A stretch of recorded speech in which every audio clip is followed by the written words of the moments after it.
Hey everyone! Who doesn't want a lasting and loving relationship with their partner? And who hasn't been through some ups and downs, some conflict? How about job changes, moving, the teenage years, your own evolution, COVID, and now technology all play a part in our relationships. It turns out marriage today requires skilled communication, conflict management, and negotiation skills more than ever before.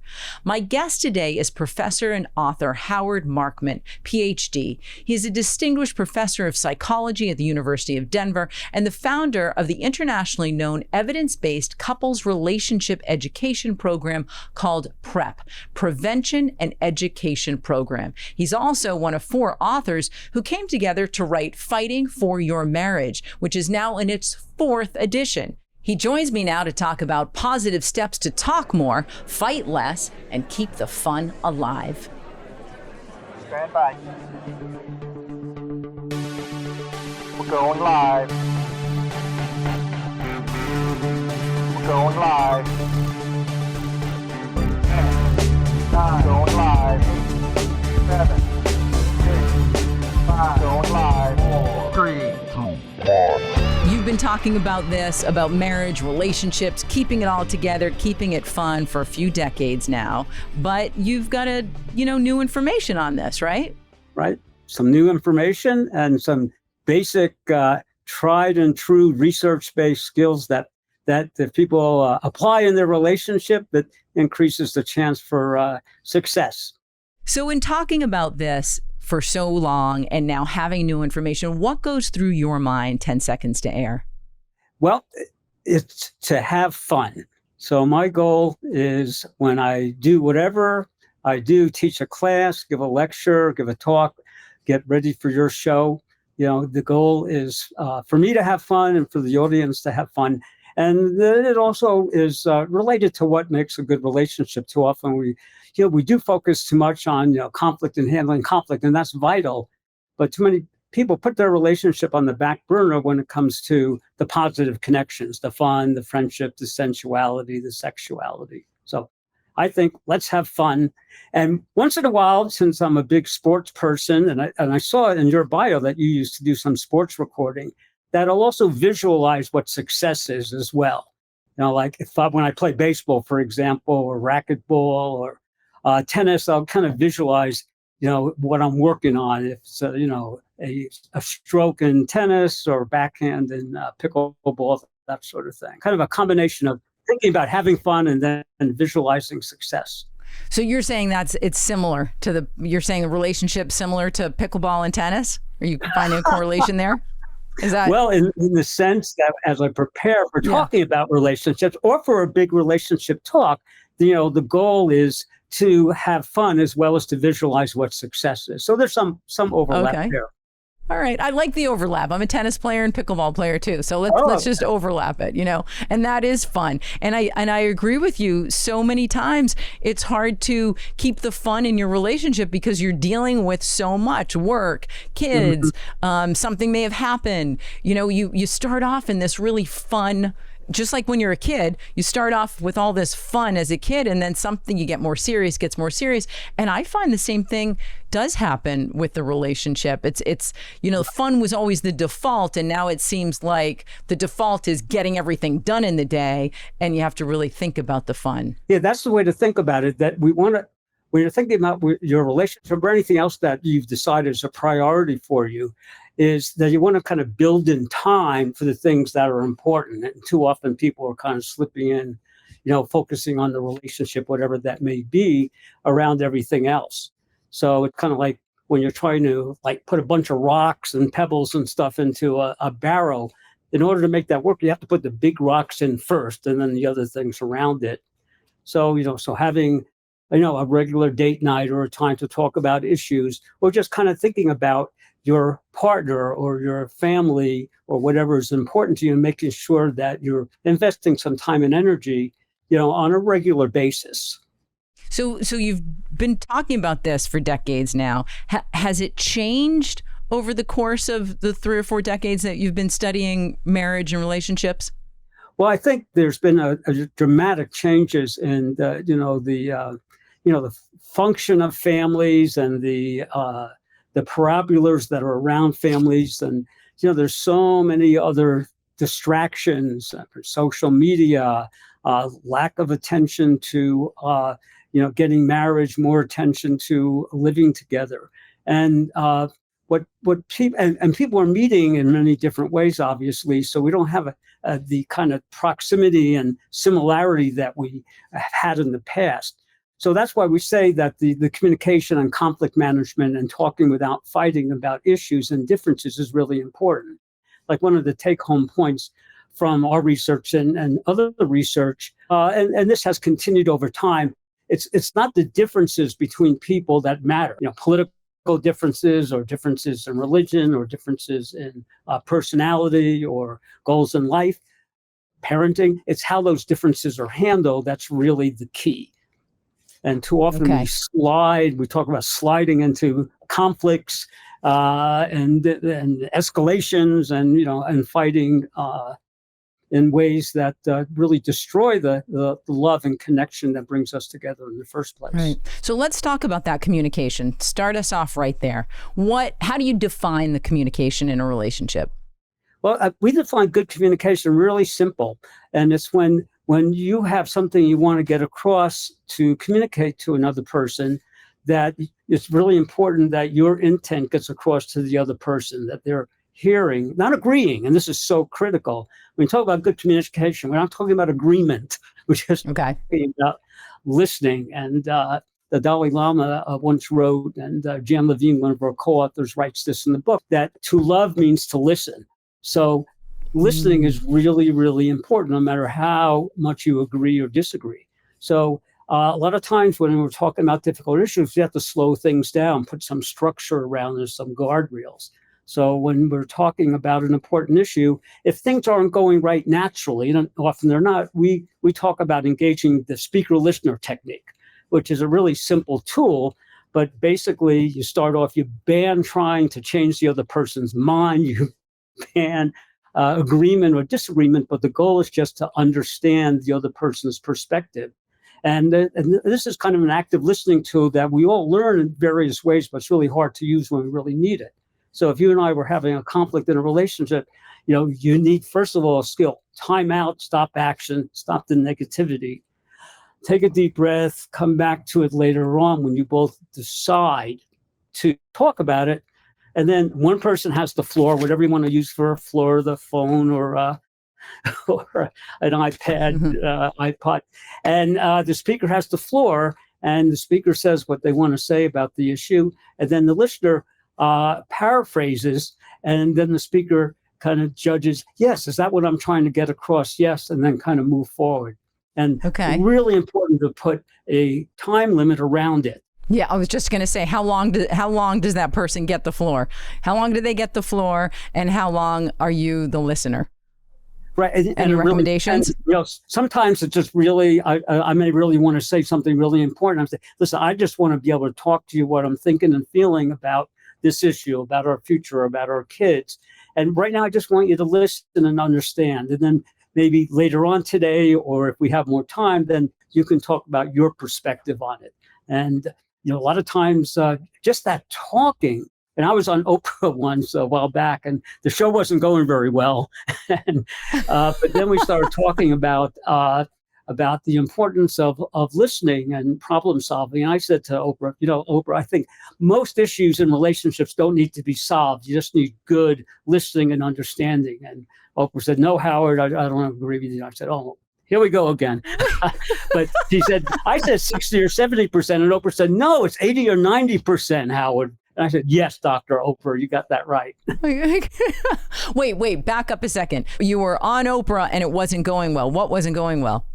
Oh, but we had some couples on the show, and they were really kind of getting into it and fighting, which is what they wanted. And I was really working on kind of having them learn some timeout skills and so on and so forth. And, and then finally, when we kind of got the couples to kind of start listening to each other, and then Oprah and I could start talking with each other. And then we got out this point about listening versus solution. And too often we try to solve something first, and rather than banning the solution and just talk about thoughts and feelings. about whatever Okay. the issue is. If it's a Right. big issue, it's a small issue. And most fights, think about the last time, audience can think about the last time I had a fight with somebody, usually start about something really, really small, an event that triggers an unresolved issues and negative emotions, Yes. and boom, you're off and running Yes.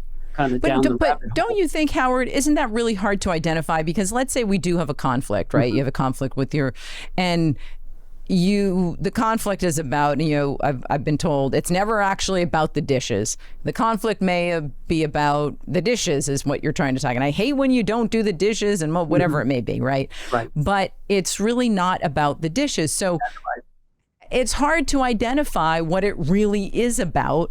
I would say in the moment, or do you have any suggestions on that? Because that's really what you want to get down to, don't you?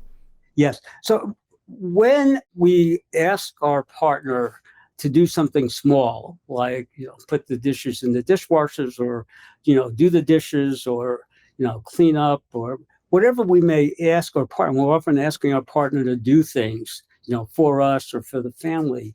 And when these things don't get done, what happens, and there's a kind of a deeper issue that gets triggered. And more often than not, the issue is caring. Like if I asked you a couple of times to put the clothes in the washing machine and then put in the soap, or vice versa, and it doesn't happen, I'm going to start thinking, wow, if you loved me, if you cared about me, you would do this small thing. And when the Right. small things don't get done, and then we start feeling uncared for and unloved and unimportant and not a priority. And that's one of the biggest themes. So a lot of times, when we're arguing about something small, it's really important not to start making those negative interpretations. And sometimes it is the dishes, it's Right. like, once in a while, a cigar is just a cigar kind of thing. And, Right. but if it's really about you're feeling uncared for or unloved, and a lot of times we're fighting about the small stuff, it's really because we're not putting enough time and energy into communicating love and appreciation for a partner. And if you are fighting about something small or whatever it may be, or if you end up determining it's not really about this, but I have identified what it is about, how far does an apology go? How do you repair that little tear? Well, if you feel that you've committed a misdeed, and I'm Jewish, and we just had our Day of Atonement a couple of days ago in Yom Kippur, which really talks about reaching out to people that we may not have treated right, or reaching out to people who have not treated us right. An apology can go a really long way, because it's being humble. We're not perfect. Mm-hmm. Yeah, I'm sorry I spoke to you that way. I'm going to work on not doing it, but I'm really sorry. Will you forgive me? So having a way of asking for forgiveness, and we're not talking about forgetting. Forgiveness is not forgetting, but it's really about letting go of holding your partner, in, that, okay, I'm going to keep on, coming back to this and coming back to this, as opposed to just kind of letting things go. Yeah. Okay. So you talked about caring, that some of it goes back to feeling as if your partner doesn't care. And which brings me to the love part of your book here, and how you define love and how love evolves throughout the relationship. Because I think we go into our relationship with this definition of love that is often conflicted with passion and other things. And then time goes by and we think that love, I don't know what we think that love is, but help us out with that. Right. I think that when you think about love over time in a relationship, and you look at, and we've studied relationships, we start in our research often with couples before marriage and follow them up 5, 10, even 15 years later, and looking for what predicts the future of the relationship. Now, handling conflict is really important, because we start out with high levels of love, however you want to define it, and through negative interactions, we kind of start tearing that apart. So I like to think about love as one of my colleagues in the psych field, Sternberg, talks about it, that love is part passion, and it is part friendship. But the part we often forget about love is it's about commitment. It's about having a future and not threatening that future when you're upset. And the good thing about that kind of definition of love, so if the passion's not going well, or if the passion's fading away over time, which it often does, then you can focus on commitment, that we're together, for a lifetime. My co-author and friend for decades and decades, Scott Stanley, was going through a period of working too hard, and his wife Nancy said, "Well, you have to slow down. You have to slow down. I'm going to be the one changing your diapers, later on, and I don't want to do that sooner than later." Now, Scott, being a humorist, says, "Well, that depends," which was kind of a funny thing to say. But the point is that Nancy was communicating to Scott, we're together for a lifetime, okay? And we have this future together, and that's a big part of love when passion may be fading. But you can always focus on fun and friendship. Passion will kind of come and go. There are ways to keeping passion alive by making it a priority and, being, touching and massaging. And too often, one of the big things we talk about in the book is that when it comes to kind of keeping the passion alive, which is part of love, is that we too often focus on sex rather than sensuality. Right. Redirect us there. Then what do you mean by that? That too often, like, for example, and then we're talking about kind of people being so busy in life and so on and so forth, and there's still attraction and so on, and then people say, okay, we have to check off making love, so you go make love, and it's okay, but that time might be better spent just kind of kissing and hugging or holding hands or talking in a sensual way, or setting some time where you're having your favorite drink together, whatever they may be, and talking and holding hands and communicating about how much you care and appreciate the other person. So the sensuality, think about all the things you can do with your five senses, and that's, how you think about in our sense of sensuality. Is there a time frame that you have or that, you've studied where you can't let intimacy go, as time goes on, it probably becomes less and less? And is there a time frame that is studied that says you must, and intimacy can mean many different things. You talked about hugging, you talked about, you could watch a movie together, sitting on the couch together, you could be intimate and be having sex, but is there a time frame that you need to make sure that you have those touch points? Well, we haven't identified any sweet spot for that, but I think a good thing to kind of keep in mind is that on a kind of a daily basis, just kind of thinking about your partner and letting your partner know that you care about them. It could be just a simple text, that sort of thing. But I think the key might be is just if you are feeling disconnected from your partner, most of the time, that disconnection has to do with some conflicts that you're having and so on and so forth. And you're not in the mood to hold hands or kiss or hug.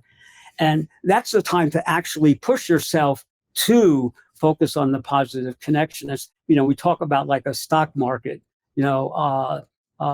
comparison, like the best time to invest in the stock market is when things are low because your investment has, a more positive gain. And we think about relationship mathematics that, one zinger can start erasing 5 or 10 positive acts of kindness. And this is stuff that John Gottman, Cliff Notarius, myself, and others have really identified. And conversely, that if you have had a conflict that didn't go well, then it's a good time to think about, okay, what are 5 or 10 things I can do positively for the relationship, including taking time to apologize, but letting know the person that you love them, focusing on the commitment. That was tough, but listen, I'm not going anywhere. We have a long-term view, and having that cocoon of commitment around the relationship. And that's a giant issue. This is one of the reasons why, if I asked you and your listeners, does living together before marriage increase your chances of having a successful marriage? If you marry that person, what do you think? Does it help increase? I don't know. I mean, people think it does. I think that's why they do it. But I'm going to guess you're going to say, no, that's not the case. What is it? What's the truth? Well, when living together before marriage, if you don't have a clear commitment to marry in the future, that is a risk factor, because you kind of slide into that living together and you start accumulating, a lease, a house, a pet, a kid. And if things aren't going right, when you decide, well, my partner's great, but my partner may not be great for me, it becomes harder to break up. And that's why kind of living together, Oh. if you don't have a commitment to marry, is really not a good idea. That's what the research shows, because you kind of slide. And we have something on YouTube called relationship DUI, decision under influence, which people can just go and Google, and this kind of whole theory will kind of play its way out in kind of a cartoon, but a very easy to watch and learn about this point about decisions and making decisions. Decide, don't slide when it comes to important decisions or transitions in life. So hold on that for just a second, because you're talking about before you get married. That's a decision, not a slide into situation. Do those also happen later in life when you slide into decisions? So you're saying talk about those in detail. How do you avoid the slide? Right. The best way to avoid the slide is to decide to have times to really talk about whatever the issues are in that transition coming up. It could be, when you're, graduating from college and you want to be with, the person that you've been going out with and you think you want to be with for a long time or maybe forever, sitting around talking about, where you want to live and do you want to have kids and when you want to have kids, rather than just saying, we'll be together and let's just see how it goes. We'll live together. And then kind of, as you were saying very wisely, Alita, at the beginning, life kind of takes over, So Yeah, it does. Kind of grabbing life and taking control over the way life is going. Not every single moment thinking about, got to make a decision. But when it comes to, living together, getting married, having a kid, a career change, that sort of thing. Because these slides can happen throughout your entire life. You're going to have these pivotal points. So it's not just early on. It could be, for my husband and I, we've moved several times. We've had 3 kids. We've had job changes, career changes. And now we're looking at, okay, now the kids are headed to college. And that's kind of a moment of change also. And I really like how you put that, because I think we've slid into a lot. And then later on have had to go, wait a second, how did we end up here? Well, I never wanted to do that. Well, you never told me. Well, you never. Right, exactly. Actually, we never even really talked about that, and then all of a sudden we find ourselves in a place that I like how you put it, that we just slid right into. And now we have to go back and say, well, wait a second. You expressed that so well. And so many of us have that kind of experience. And it's kind of natural to kind of slide into things. But, once in a while, I like to suggest to couples, and and it could be something with your kids or your partner, or a partner in your Scott and I are having this discussion right now about our prep company, the program that we've developed, the prevention and relationship ed program, where we need to think about the future of that, and we don't want to slide into getting older and then something happening to one of us. We really want to say, okay, what are we going to do? And so, and then taking a step back, and I like to, this is something I got from one of my colleagues, one of lifetime friends, Don Balcom, who's also a psychologist, marital therapist. Talk about your hopes and dreams. So you can sit down with your husband and say, okay, here's where we are. Kids are in college. Let's talk about what our hopes and dreams are for the next year or 5 years or 10 years. And just by doing that, you're amplifying 2 of the major aspects of love, the sense of commitment and the future, and also the friendship and the intimacy. What's the biggest thing that happens when people end up coming to you? Where do things kind of go wrong? Well, I'd say the 2 biggest areas are high conflict, where people just are fighting a lot and destroying the love and intimacy. And the goal for these couples initially is to kind of curtail the fighting, learn some basic rules of conflict management, and then kind of decide to focus on whatever the issues are you're fighting about. Maybe it is the dishes, but more often it's going to be, caring, or is your partner making the relationship a priority, or, is your partner spending too much time on social media, or it could be some really bigger Mhm. things, so, trust and, about fidelity and, some really big issues that might be going on with people that need to be talked about. But the other big thing is what we were talking about right at the beginning, is not making a relationship a priority, just letting life Mm. take over. And I was just talking to one of my favorite couples of all time that I've been seeing in couples therapy. They're just such a delightful couple. And they have kids, and they both have careers, and they're just not finding time for just talking as friends or going out on a date. The one of the partners said, "Well, maybe we have to do something like really, really big and grand. Maybe go out on a date." And I said, "Hold it a second. you know, Big and grand is something else. That's going to Right. Maui and recommitting. And having your friends and Right. family around. A date. Right. And even if just taking a walk for 10 minutes, holding hands, that sort of thing. But one of the nice things about a date is that something you can look forward to. That you're going to be together, you're going to have a drink together, you're going to, make love, or cuddle and snuggle and that sort of thing. So how do you? So I just want to dive into both of those. I have a follow up question for you in the high conflict, and then they're making the relationship a priority. So Right. high conflict, I just want to ask you, when should conflict be okay? Because it can't be perfect all the time. So Right. conflict does come in. When is it okay? Well, disagreements are inevitable. They're really inevitable. And once in a while, we identify and talk about in the Fighting for Your Marriage book 4 danger signs that plague couples when they're not handling.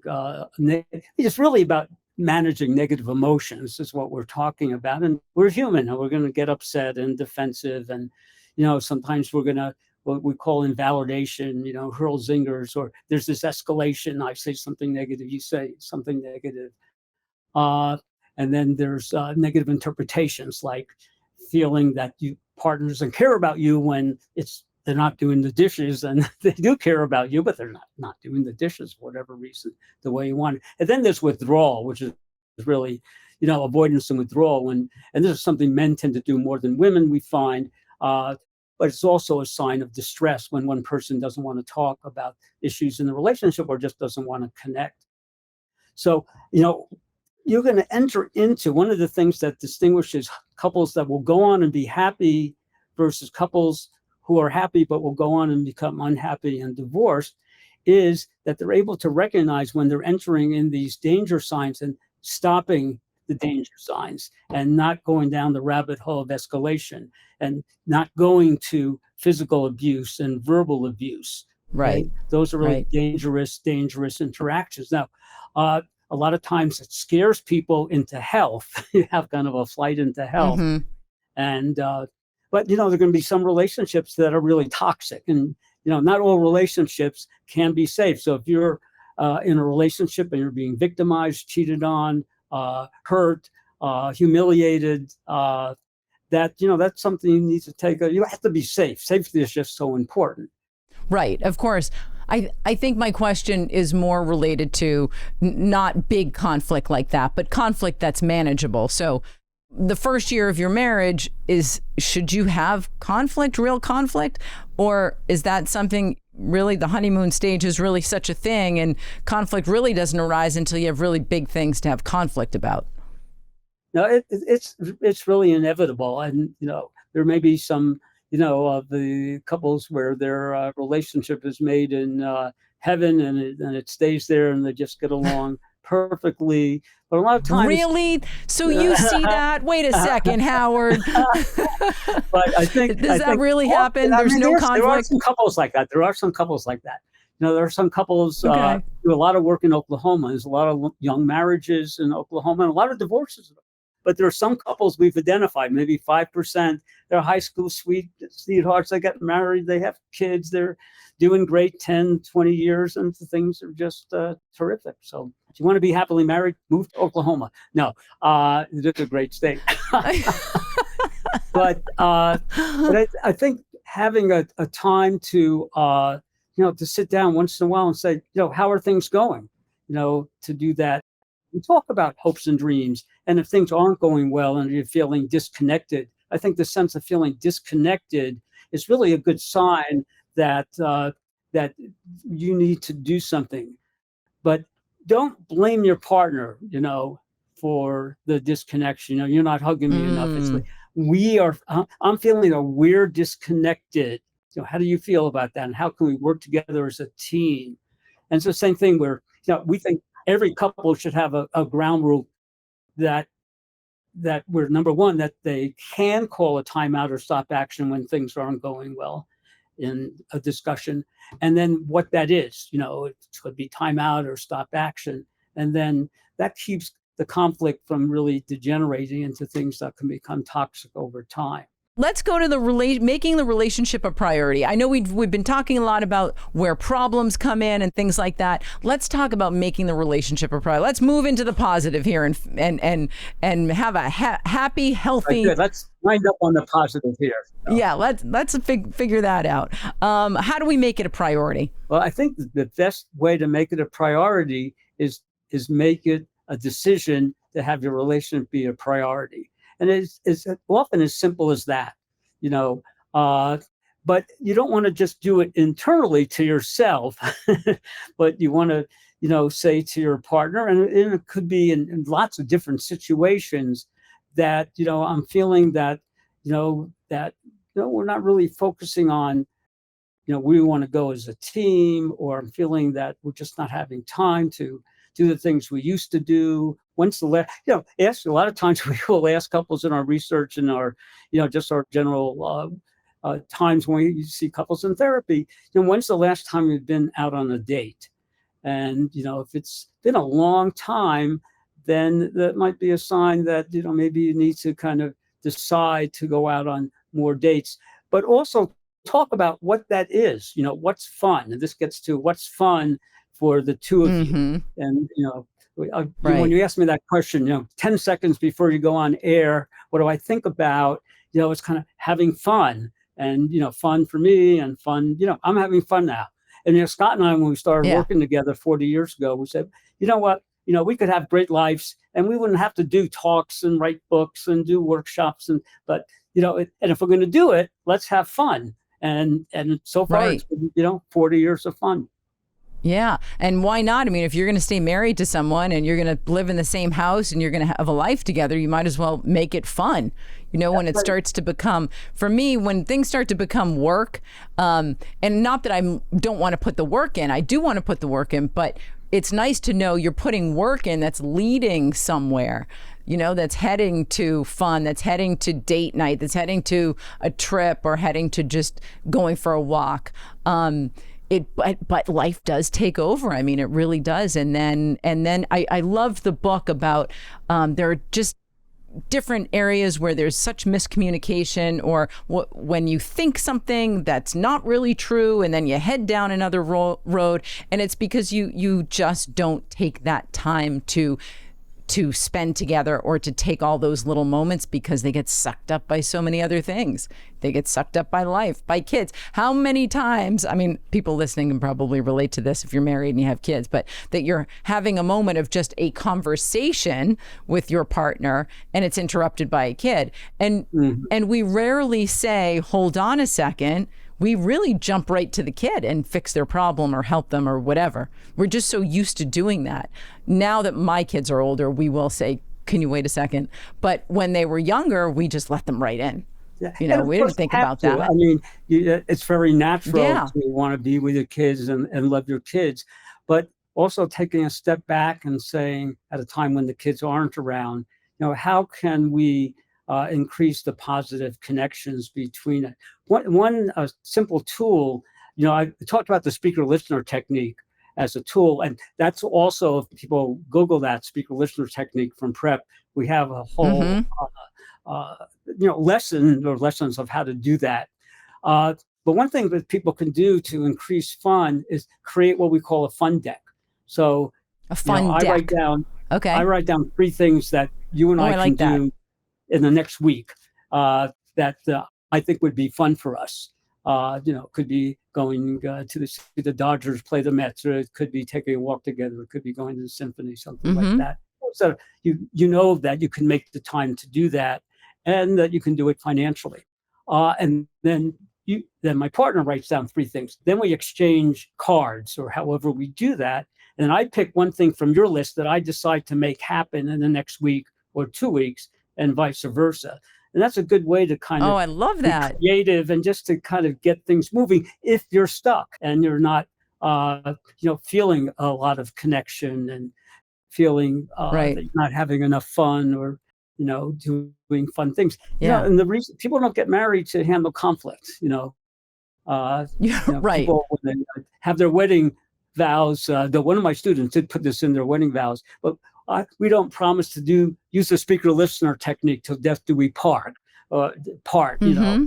We don't get married to handle conflict. But if you don't have a way of talking without fighting about issues, then that's often going to tear apart the love, the connection, the Mm-hmm. friendship, the sensuality, the feelings of passion that Mm-hmm. are there in the first place, at least for many Right. relationships.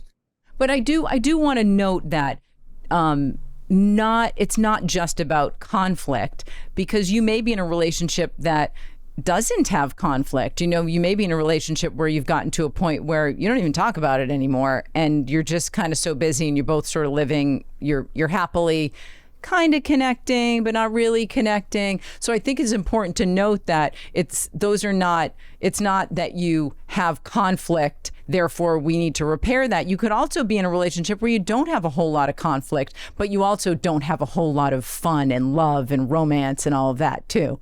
So Right. And I don't think, you know what I'm saying?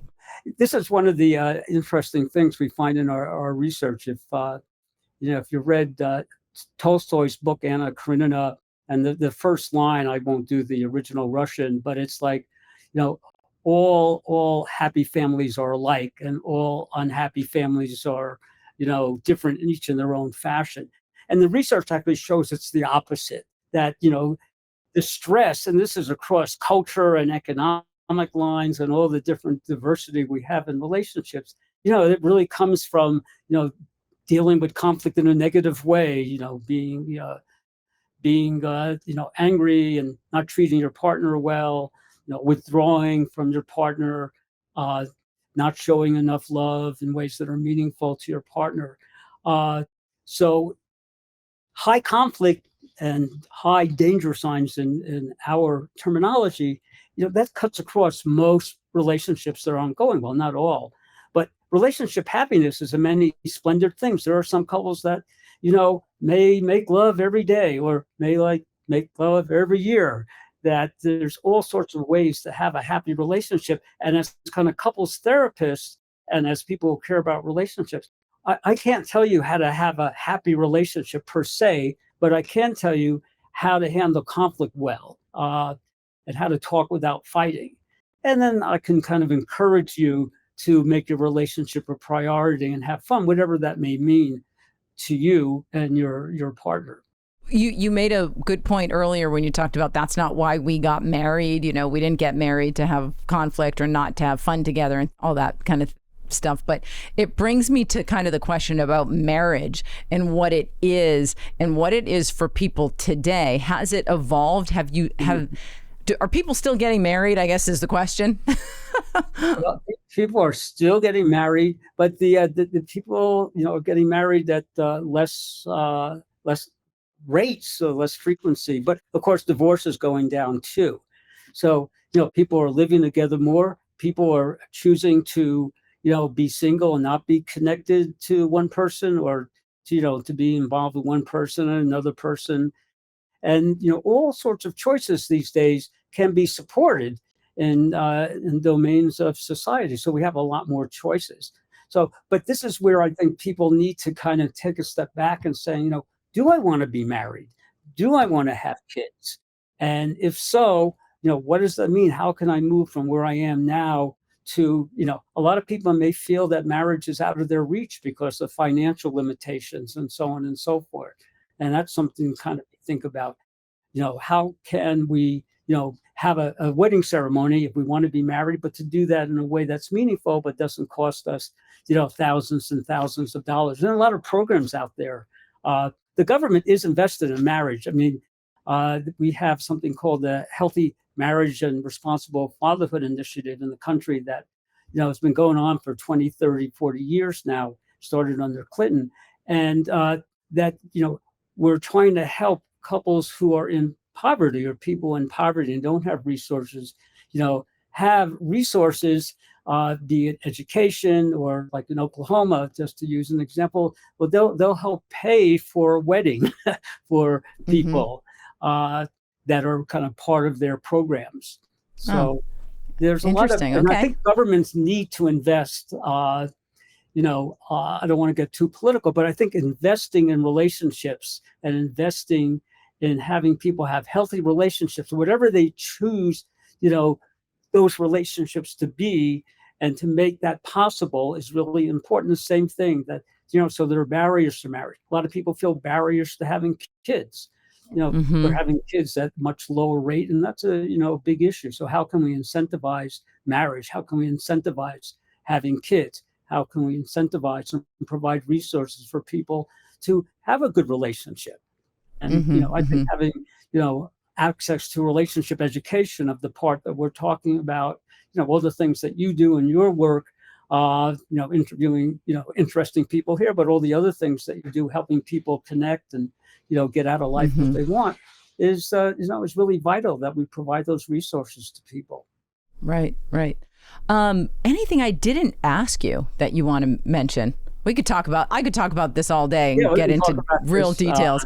I think that we talk about in the book right up front 3 keys for having a successful relationship, and one that kind of hits home for a lot of people is to decide, not slide, which we talked a lot about.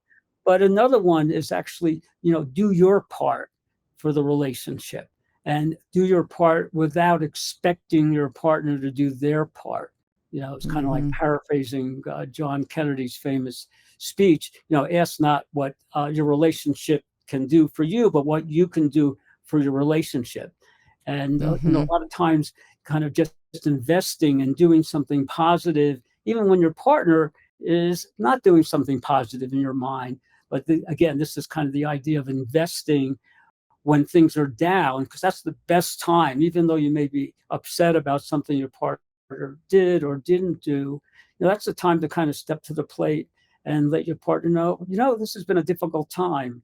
And, I'm sorry that, I did my part here or didn't do my part, but I love you. I care about you. I want to be with you.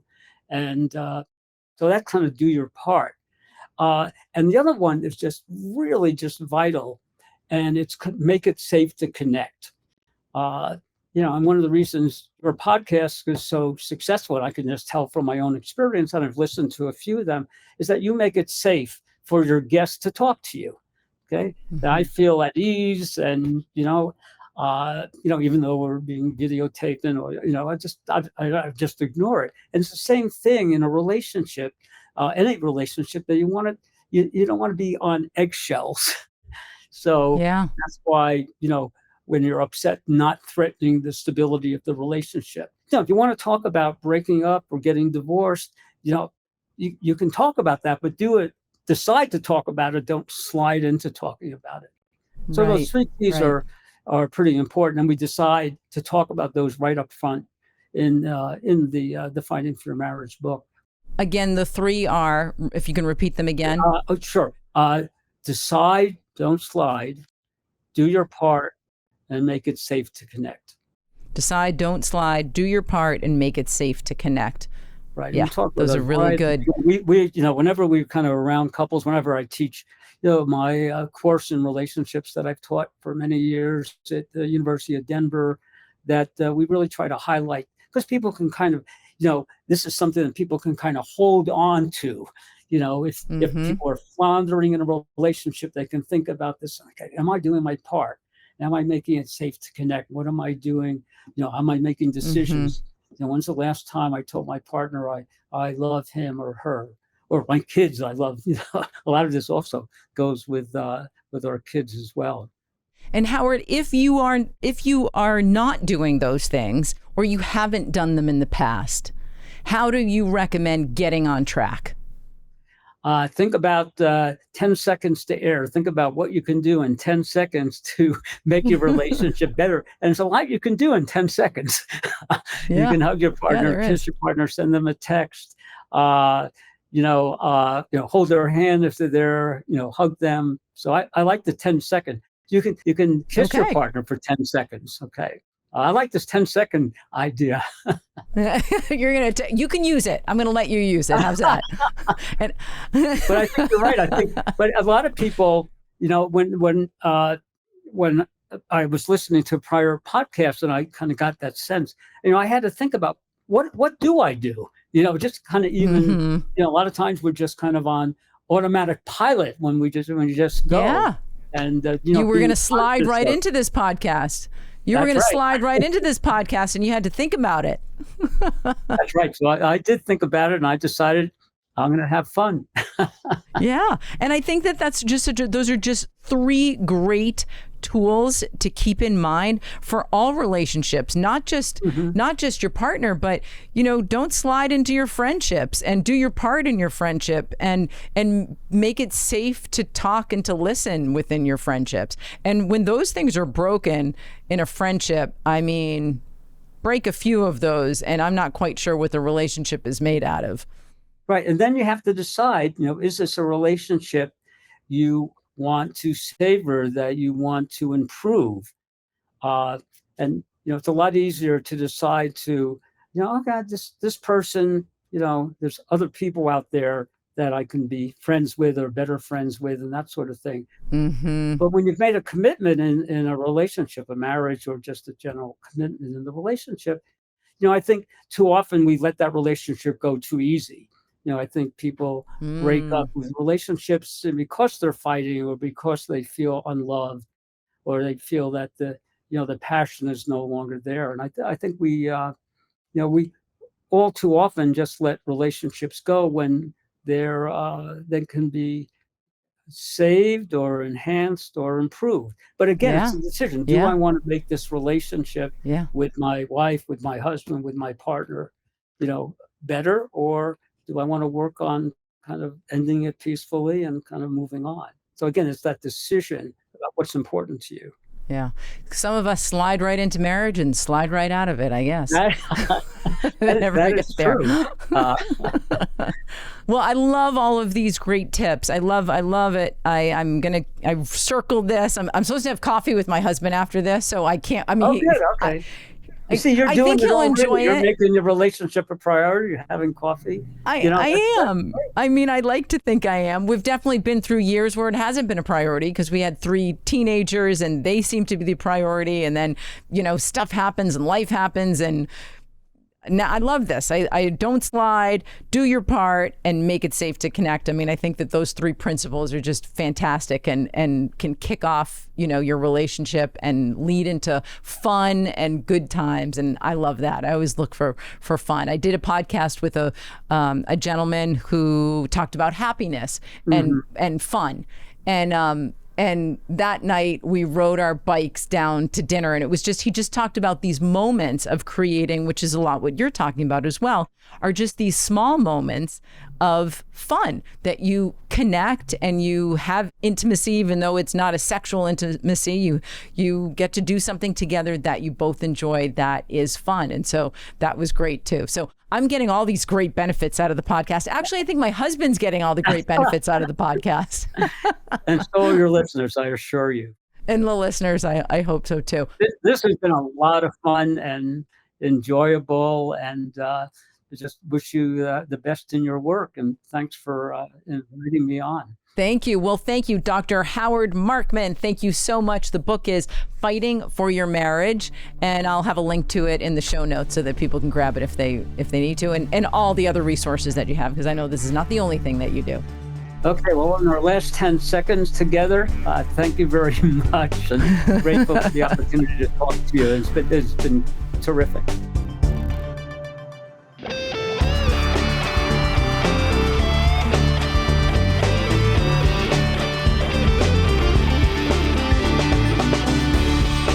This podcast is for information only. It is in no way medical advice. As always, consult your doctor for medical advice.